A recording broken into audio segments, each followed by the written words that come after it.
ये बात एक दिन की है जब बहुत ही थकान से मैं नींद में सो रहा था। बहुत ही गहरी नींद में था मैं। तभी अचानक मेरे गाल पर किसी ने तड़ातड़ 2 चांटे जड़ दिए, मतलब सोते हुए। मैं हड़बड़ा कर पलंग से उठ बैठा। अब इतना अंधेरा था कमरे में कि कुछ दिखाई ही नहीं दे रहा था कि माजरा क्या है। अब बल्ब जलाने की कोशिश की, इससे पहले ही एक दिव्य रोशनी कमरे में आ गई और मैंने अपनी आंखें मीचते हुए उसको देखने की कोशिश करी। अरे ये तो मेरी सेम शक्ल सूरत जैसा कोई व्यक्ति है और बड़े गुस्से से वो मुझे देख रहा था। थोड़ी देर के बाद मुझे महसूस हुआ ये तो मेरी अंतरात्मा है। फिर वो बहुत गुस्से से मुझे घूर रही थी। दरअसल कुछ लोग अपनी अंतरात्मा को बेहोशी का इंजेक्शन दे करके सुला देते हैं और स्वयं जागते रहते हैं। वहीं कुछ लोग ऐसे भी होते हैं जो स्वयं सोते रहते हैं लेकिन अपनी अंतरात्मा को जगा कर रखते हैं। ऐसा बहुत कम होता है कि व्यक्ति भी जगा हो और उसकी अंतरात्मा भी जगी हो। ऐसा बहुत कम होता है। तो सोए हुए व्यक्ति की अंतरात्मा जब भी जागती है तब कुछ ना कुछ तो लफड़ा होगा ही। मैंने बड़ी संकोच भरी मुस्कान को अपने गालों को सहलाते हुए मैंने पूछा कि क्या गलती हो गई मुझसे, हैं? मैंने अपनी अंतरात्मा से पूछा, मुझसे क्या गलती हो गई? इतने पे वो और गुस्सा गई और तुरंत मेरी पीठ पे 2 मुक्के और जड़ दिए। एकदम झंझना गई पीठ मेरी। मैं दर्द के मारे करा गया, एकदम बर्दाश्त नहीं कर पाया और चुपचाप देखता रहा। मैं समझ तो रहा था कि माजरा क्या है।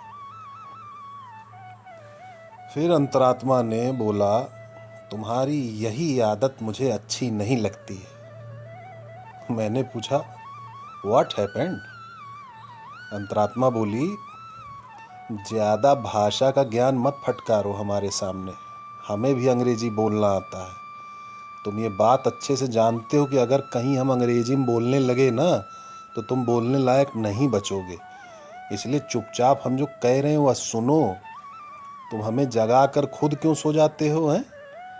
मतलब तुम खुद तो सो रहे हो और हमें जगा के रखते हो, हैं? और अंग्रेजी बोल रहे हो, व्हाट हैपेंड?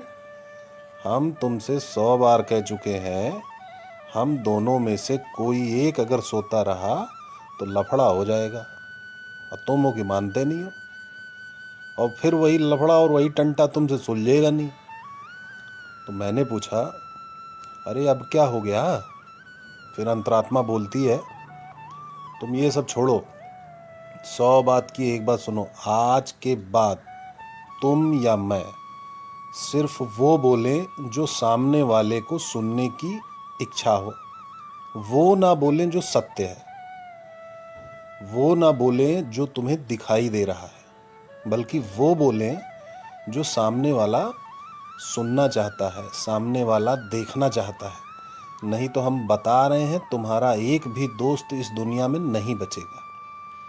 और ये बात ध्यान रखो कि जब कोई दोस्त अपना दुश्मन बनता है तब वो असली दुश्मन से भी ज़्यादा खतरनाक होता है। मेरे भाई, मैं दोनों हाथ जोड़ के तुमसे निवेदन कर रहा हूँ, झूठ है बढ़ के रतन से, अगर बोल के जानो जतन से। क्या समझे? मैंने बड़ी ध्यान से अपनी अंतरात्मा की बात सुनी और देखकर पूछा, हम झूठ बोलेंगे तब तुमको कोई परेशानी तो नहीं होगी?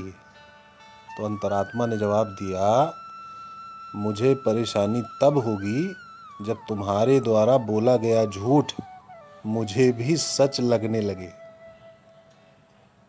जब हम दोनों जागे रहेंगे तब मुझे ये अच्छे से पता रहेगा कि जो तुमने बोला है वो सामने वाले को आनंद देने के लिए बोला है। इसका तुम्हारी अंतरात्मा से कोई संबंध नहीं है।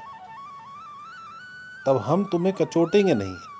इससे सामने वाला भी खुश, तुम भी खुश और मैं भी खुश।